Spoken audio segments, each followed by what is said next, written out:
இன்னைக்கு காலையில் ராமாபுரம் டிஎல்எஃப்ல ஒரு ட்ராப்பை முடிச்சுட்டு வெளியில் வந்து பார்த்தா ரொம்ப நேரமாக டியூட்டி அடிக்காமல் இருந்தது. சரி என்னடா பண்ணுறது அப்படின்னு சொல்லிட்டு காரை கொஞ்சம் முன்னாடி தள்ளிட்டு போகலாம் அப்படின்னு சொல்லிட்டு காரை கொஞ்சம் முன்னாடி தள்ளிட்டு போனால் ராமாபுரம் எல்என்டிக்கு ஆப்போசிட்டில் புதுசாக ஒரு பார்க் திறந்துருக்காங்க. சரி உள்ளே போய் பார்க்கலாம் அப்படின்னு சொல்லிட்டு காரை வெளியில் பார்க் பண்ணி உள்ளே போனால் லெஃப்ட் சைடில் பைக் பார்க்கிங், ரைட் சைடில் கார் பார்க்கிங் எல்லாமே இருந்தும் நம்ம காரை ஏன்டா வெளியில் பார்க் பண்ணியிருக்கா அப்படின்னு கேட்டிங்கன்னா கார் வரத்துக்கான கேட் இன்னும் திறக்கலங்க. சரி நம்மளும் அப்படியே அந்த பார்க்கை ஒரு சுற்றி பார்த்துட்டு வந்துடலாம் அப்படின்னு சொல்லிட்டு அப்படியே அழகாக ஒரு சுற்றி பார்த்துட்டு வந்தேங்க.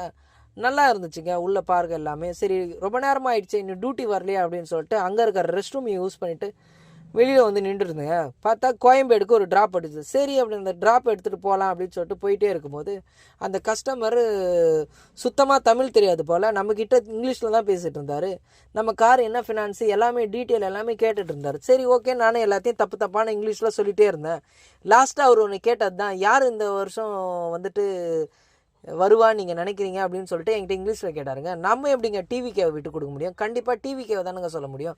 கண்டிப்பாக டிவிகே தான் சார் வரும். தளபதி விஜயா அப்படின்னு கேட்டாருங்க. எனக்கு ரொம்ப சந்தோஷமாயிடுச்சு. நம்ம தளபதியை பற்றி எல்லாருக்குமே தெரிஞ்சிருக்குங்க. தமிழ் தெரியாத அவருக்கு கூட நம்ம தளபதியை பற்றி தெரிஞ்சிருக்குன்னா ரொம்ப பெருமைப்பட வேண்டிய விஷயம் தானே. சரி நான் அவங்களை இறக்கி விட்டுட்டு அடுத்த டியூட்டிக்காக நான் வெயிட் பண்ணிட்டேன். நன்றி.